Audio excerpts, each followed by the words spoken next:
It happened at a quiet family breakfast, the kind meant to feel safe. My wife decided, calmly and without hesitation, that Christmas would happen without me. She said everyone was tired of my age, tired of adjusting, tired of carrying me, as if time itself had made me an inconvenience they could finally set down. I didn't argue. I watched their faces and understood this had been agreed upon long before I arrived.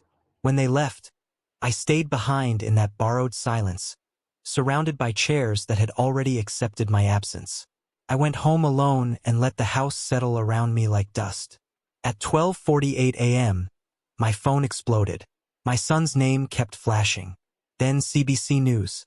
Then my name, attached to numbers that didn't belong to the man they had quietly written off.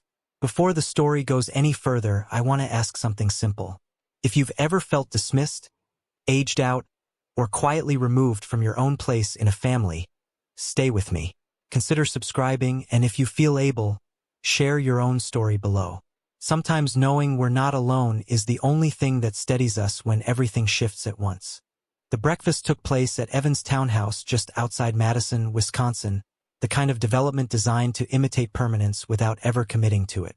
Identical facades, trimmed hedges, the faint smell of new lumber still clinging to the air years after construction.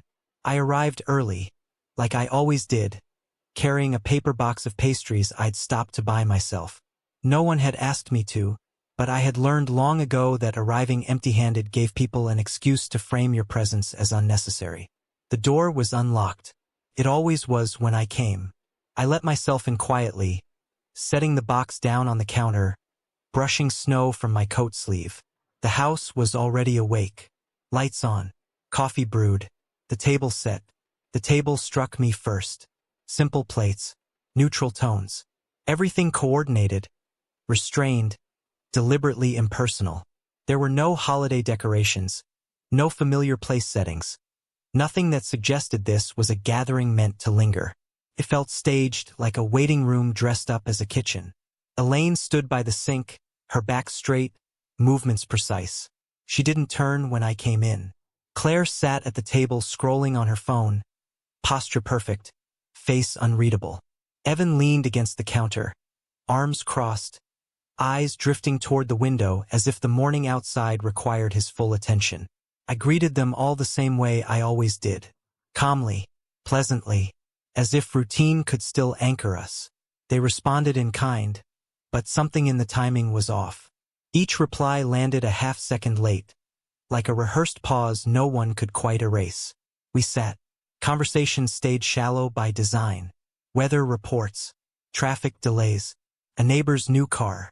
Each topic chosen for how little space it took up, how easily it could be exited. No one asked how I'd been. No one mentioned work or plans or anything that might invite me to speak longer than necessary. I noticed Elaine hadn't touched her coffee. That's when she finally spoke. She didn't raise her voice. She didn't look uncomfortable. She didn't sigh or soften the edges. She simply explained that Christmas would be easier if I stayed home this year. Easier for everyone. Less stress. Less adjusting. She said my age had made things heavier lately. That people felt like they had to slow down around me. That it wasn't fair to keep asking that of them. She used the word carrying once. Casually. As if it were obvious. I waited for someone to interrupt her. For Evan to look up. For Claire to hesitate even briefly. No one did. Evan kept his eyes fixed on the counter, jaw tight, nodding faintly as if confirming internal notes. Claire lifted her gaze only long enough to offer a single, careful nod. The kind given when agreement has already been discussed elsewhere. That was the moment I understood this wasn't a conversation. It was a delivery. I said very little. I asked no questions. I didn't defend myself or recount the miles I still walked each morning, the work I still completed without assistance, the way my mind had not slowed just because time had passed. None of that seemed relevant to them anymore. I mentioned quietly that I hadn't realized I'd become such a burden. The words hung there for a moment, long enough to be acknowledged, not long enough to matter.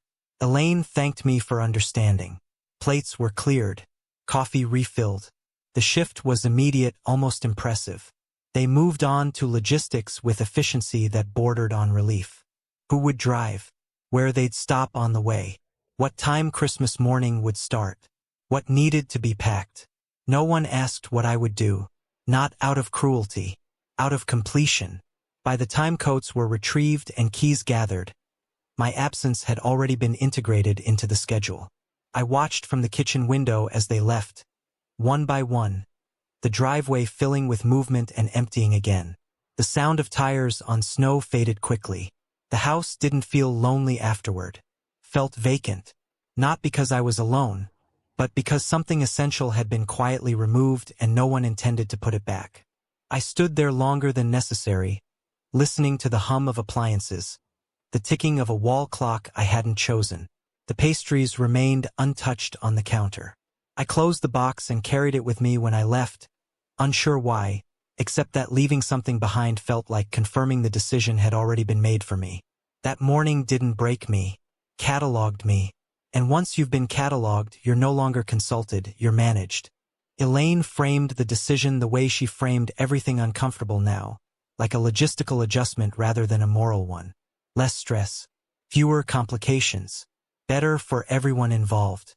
She spoke as though she were optimizing a process, not excising a person. There was no accusation in her tone. That was the most disorienting part. Accusations invite defense. Neutrality leaves no surface to push against.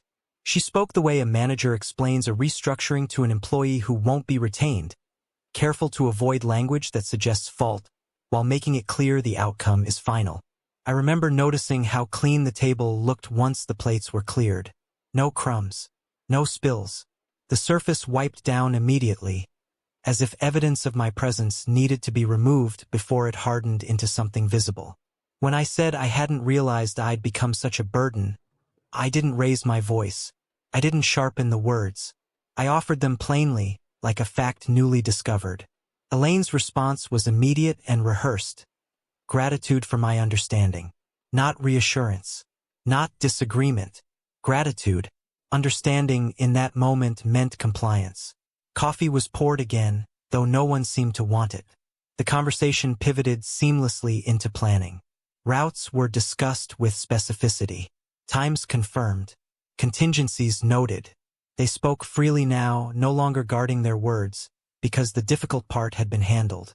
I was no longer a variable. I listened quietly, registering how quickly people relax once they believe they've resolved a problem. There is a subtle lightness that enters the room when responsibility is redistributed away from oneself. No one asked where I would go. No one asked what I would do.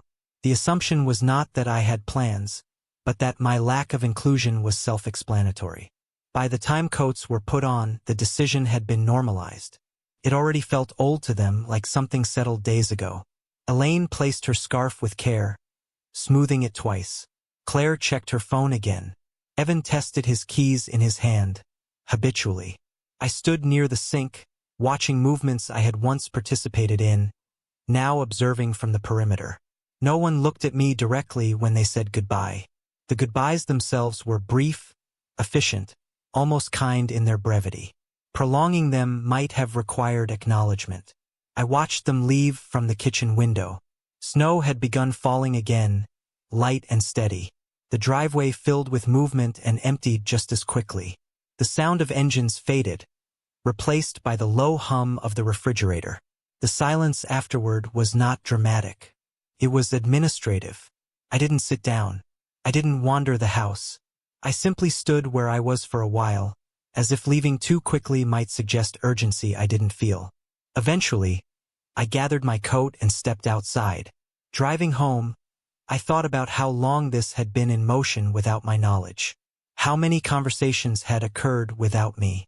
How many small conclusions had been drawn, stacked quietly, until they supported a final decision that felt sudden only because I had been excluded from its assembly.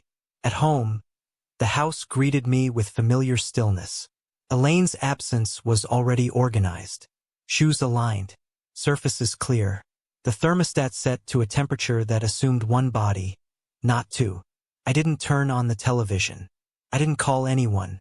I made a simple meal and ate standing at the counter, not because there was nowhere to sit, but because sitting felt like lingering in a space that was already preparing to function without me.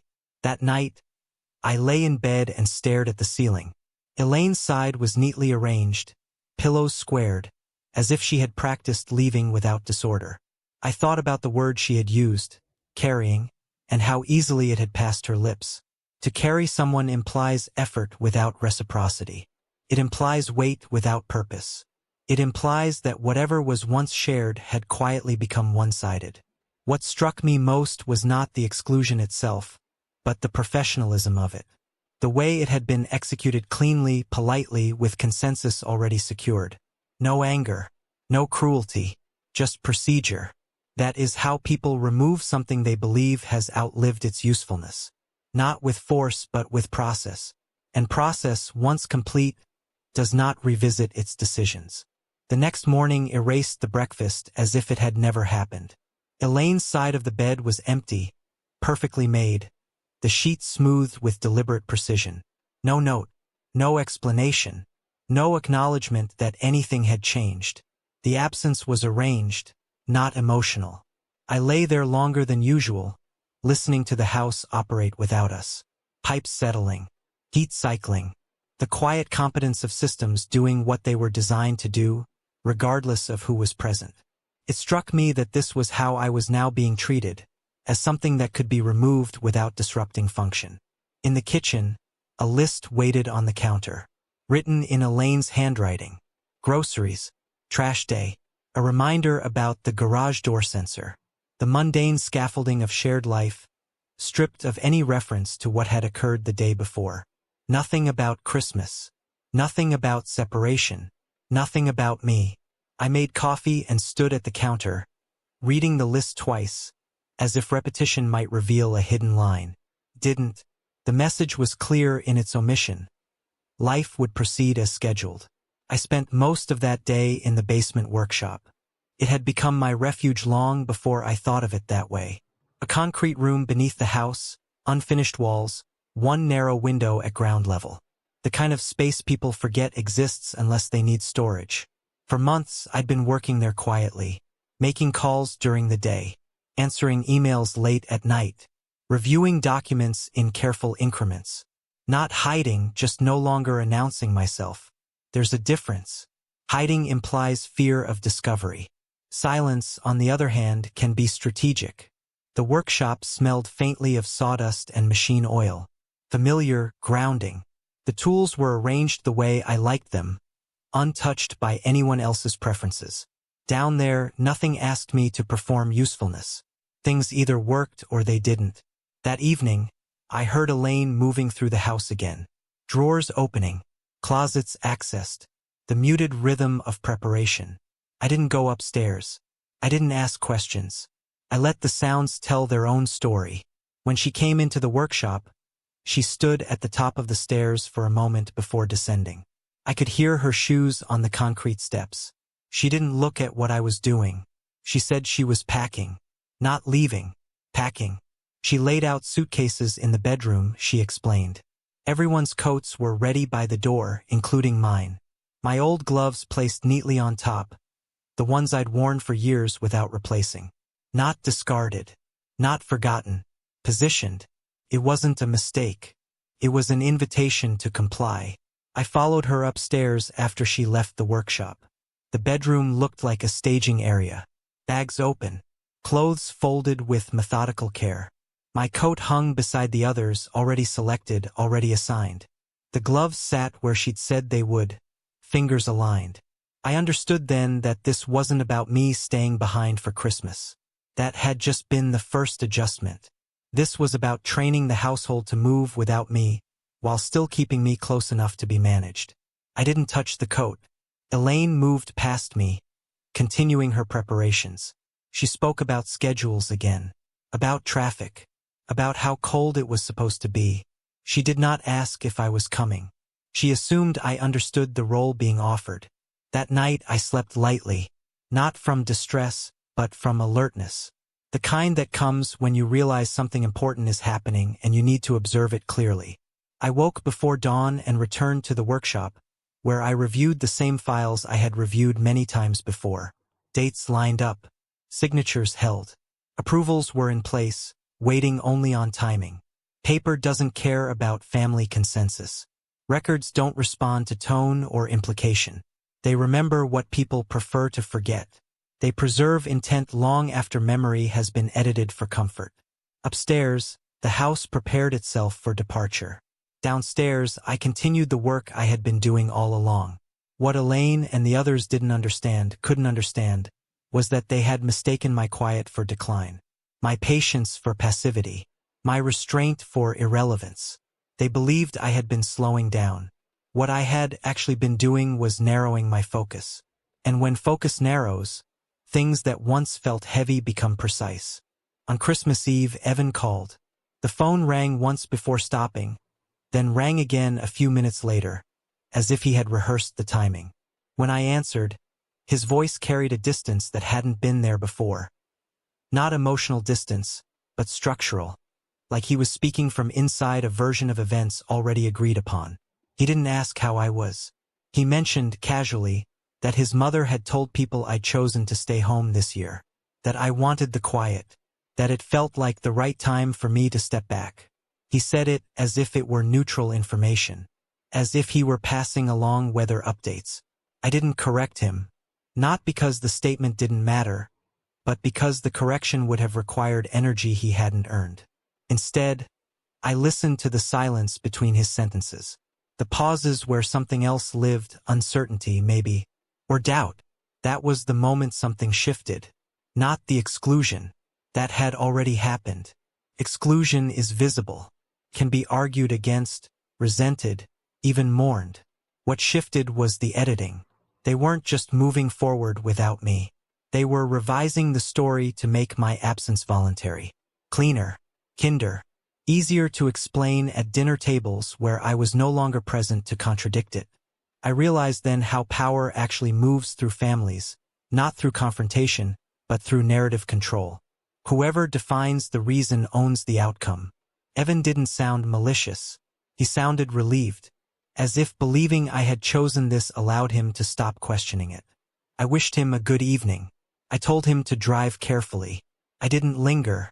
After the call ended, I sat at the dining table alone. The house was quiet in a way that felt intentional now, like silence had been scheduled. I spread the documents out in front of me. I'd already reviewed them many times, but that night I looked at them differently. Not for confirmation, but for reassurance. The dates still aligned. The approvals were intact. The final contingencies had cleared weeks earlier. There is comfort in facts when people begin to blur them. I thought about how long I'd been underestimated. Not abruptly, but gradually. How each small concession had trained them to expect less resistance. How every quiet acceptance had been interpreted as agreement, then as incapacity. I had allowed that interpretation to exist because correcting it had seemed unnecessary at the time. I hadn't anticipated how quickly silence could be weaponized into assumption. Outside, snow continued to fall. I didn't open the curtains. I didn't need the view. The work in front of me was enough. Shortly before midnight, I received a message from Claire. It was brief, polite. She hoped I was enjoying the peace. She added a smiling emoji, as if to soften the phrasing. Peace, I thought, had become their favorite substitute for accountability. I didn't respond. At exactly 12:48 a.m., my phone began to vibrate with a violence that felt out of place in such a still room. Alerts stacked faster than I could open them. Headlines, notifications, missed calls. My name appeared first, then unfamiliar logos, then numbers that had never been associated with me publicly before. I watched it unfold without urgency, as if I had been expecting it, which, in truth, I had. CBC News confirmed what had been quietly unfolding for over a year. The acquisition had finalized overnight. The regulatory hold had cleared hours earlier. The figures were public now, stripped of context, reduced to scale. Evan called again. This time there was no practiced calm. Panic had replaced politeness. He asked if there had been some kind of error, if the numbers were inflated, if I knew what people were saying. I told him the truth in the simplest possible terms. There wasn't an error. I hadn't mentioned it because no one had asked what I was working on in years. The line went quiet. In that silence, I felt no satisfaction, no vindication, only clarity. Control hadn't arrived suddenly. It hadn't crashed through the door or announced itself with fanfare. It had accumulated slowly, patiently, while I was being dismissed, underestimated, categorized as less relevant. I thought about the gloves Elaine had placed so neatly on top of my coat, about the way she had arranged my compliance as if it were thoughtful consideration. What she and the others had misunderstood was simple. You don't lose relevance when people stop asking what you're doing. You lose relevance when you stop doing anything that matters. I hadn't stopped. I had simply stopped explaining myself. And now, with the narrative beginning to fracture under the weight of undeniable fact, I understood that this was not the moment to speak louder. It was the moment to let the truth exist on its own. Because once the story cracks, people start asking questions they should have asked long ago. And some answers, once revealed, can't be folded back into polite silence. By morning, the house was no longer quiet. It hummed with the low, nervous energy that follows revelation. Phones rang upstairs. Doors opened and closed without rhythm. Elaine returned earlier than planned, her arrival abrupt, unannounced. She didn't take off her coat when she came in. She stood just inside the doorway as if the house itself had shifted allegiance overnight. She asked why I hadn't told her. Not how I'd done it. Not what it meant. Just why she hadn't been included. I told her the truth without embellishment. That interest tends to appear only once strangers validate value.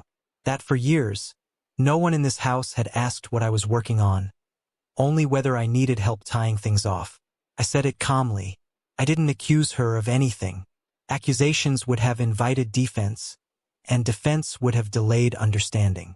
She moved through the living room slowly, as if familiar furniture required remeasuring.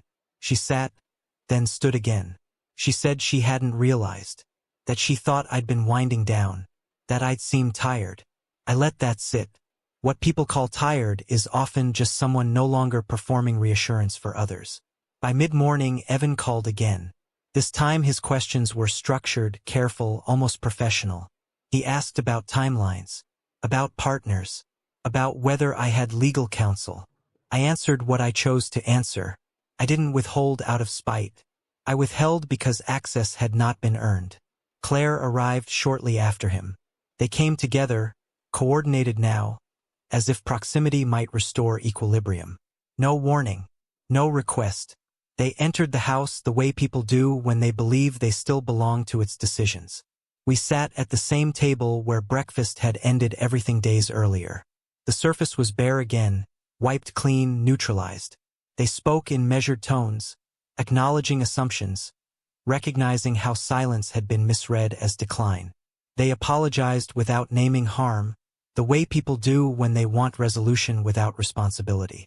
I didn't interrupt them. When it was my turn to speak, I didn't recount the exclusions or the edits.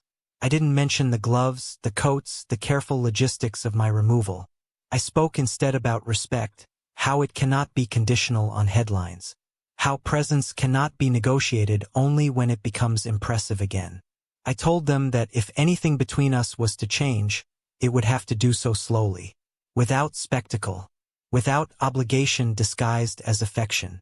Realignment, if it came at all, would have to be earned through consistency, not curiosity. They listened differently now, not attentively, alertly.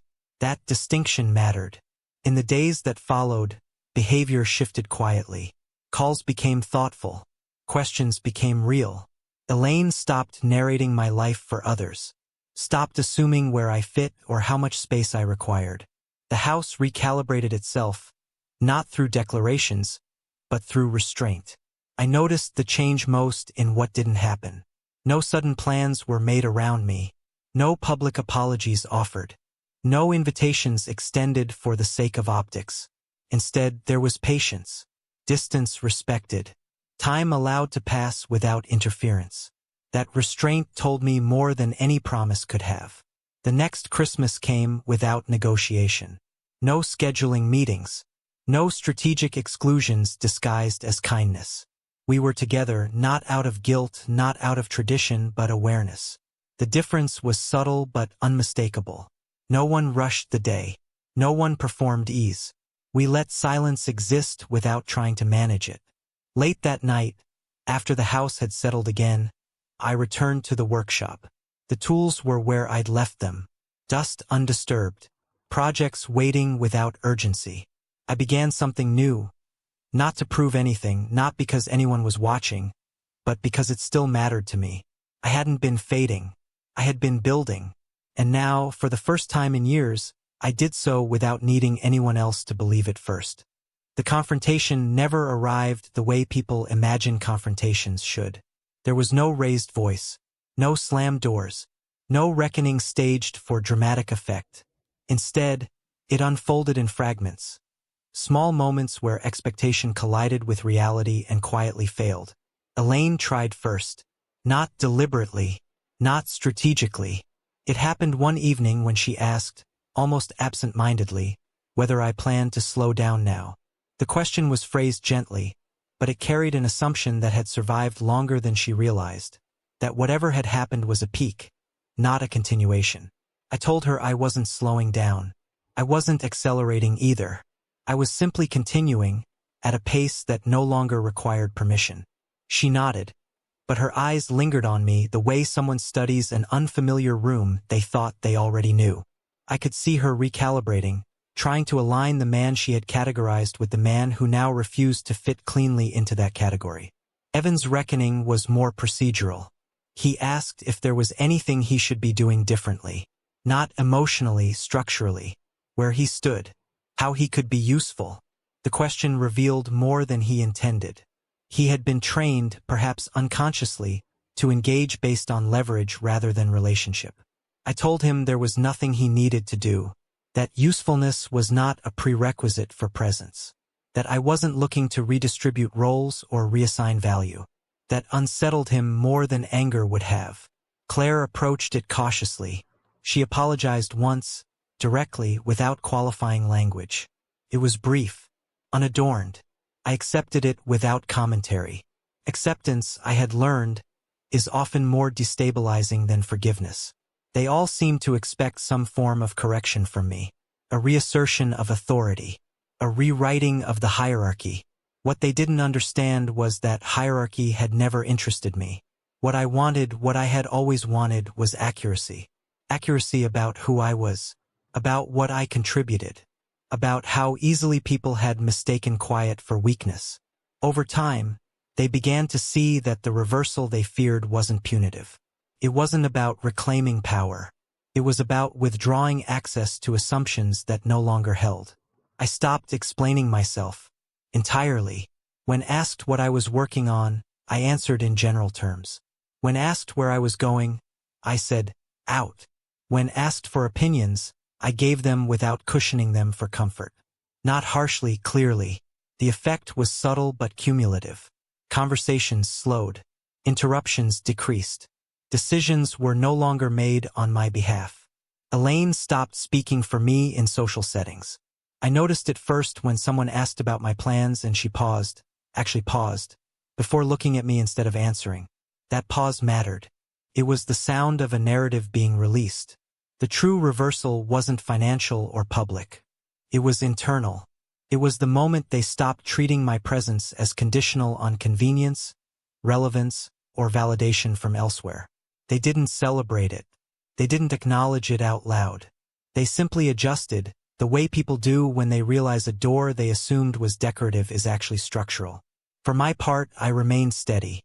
I didn't reward the shift with warmth or punish the past with distance. I allowed things to exist as they were becoming, without rushing them toward redemption. Trust, I had learned, cannot be rebuilt on urgency. Only on repetition. There were still awkward moments. Hesitations. Old habits resurfacing briefly before being corrected. But each correction came faster than the last, initiated by them, not prompted by me. That told me everything I needed to know. One evening, long after the news cycle had moved on, Elaine stood in the doorway of the workshop and watched me work. She didn't speak. She didn't ask questions. She simply observed. After a while, she said she hadn't realized how long I'd been doing this, how much planning it must have taken. I didn't respond right away. Then I told her that I hadn't hidden it. I just stopped presenting it. She nodded once. No defense. No explanation. That was the closest we came to naming what had happened. The reversal wasn't a moment. It was a surrender of certainty, of narrative, of the belief that age determines relevance. And once that belief was gone, there was nothing left to confront. Only the work of moving forward without distortion, which, for the first time in a long while, felt possible. What followed wasn't reconciliation in the way people like to tell stories about it. There were no embraces that erased the past, no speeches about lessons learned. Instead, there was time. Unremarkable days accumulating quietly, each one testing whether the changes were real or simply reactive. Time is unforgiving in that way. It exposes performance quickly. Weeks passed, then months. The attention faded from headlines, from conversations with outsiders. What remained was the harder part. Who we were when no one was watching, when there was nothing to gain from adjustment. Elaine began asking instead of assuming. Small questions at first. Whether I wanted the window open. Whether I preferred dinner earlier or later. Not out of caution, but recalibration. She was learning the dimensions of someone she thought she already knew. Evan stopped checking in only when he needed context or reassurance. He called sometimes just to tell me about his day, about work frustrations, about things he hadn't shared in years because he'd assumed I no longer wanted the details. I listened without guiding him, without turning it into instruction. That seemed to matter more than advice ever had. Claire's change was quieter still. She sent articles she thought I'd find interesting, asked questions she didn't rush past the answers to. Her respect showed up in patience, in letting conversations breathe instead of steering them toward efficiency. No one announced these shifts. They didn't apologize again. They didn't ask for absolution. They simply behaved differently long enough for the difference to become credible. The next Christmas arrived without negotiation. No planning meetings. No careful exclusions framed as kindness. No quiet reassignment of roles. We were together because no one had tried to optimize the gathering into something smaller. The day unfolded without agenda. Food prepared slowly. Conversations wandered. Silence was allowed to exist without someone rushing to fill it. I noticed something then that I hadn't expected. They weren't careful around me. They weren't managing my presence. They weren't monitoring my energy or adjusting their pace. They treated me like someone whose rhythm didn't need accommodation, only acknowledgement. That night, after the house settled and lights dimmed, I returned to the workshop. The space greeted me the way it always had. Unchanged, indifferent, ready. The tools were where I'd left them. The projects waited without judgment. I stood there for a while, listening to the quiet, thinking about how easily people confuse stillness with absence. I began something new, not because I needed to prove anything, not because success had made me visible again, but because the work itself still mattered, because building in any form had always been how I understood my place in the world. As I worked, I thought about the morning Elaine had laid out my coat and gloves, about how neatly she had prepared my compliance, how certain everyone had been that I was ready to be set aside. They hadn't been cruel.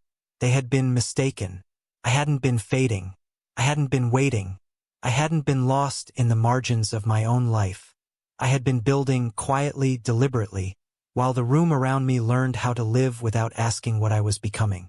And now, with nothing left to correct or reclaim, I understood something I hadn't before. Dignity doesn't return when people recognize your worth. It returns when you stop needing them to.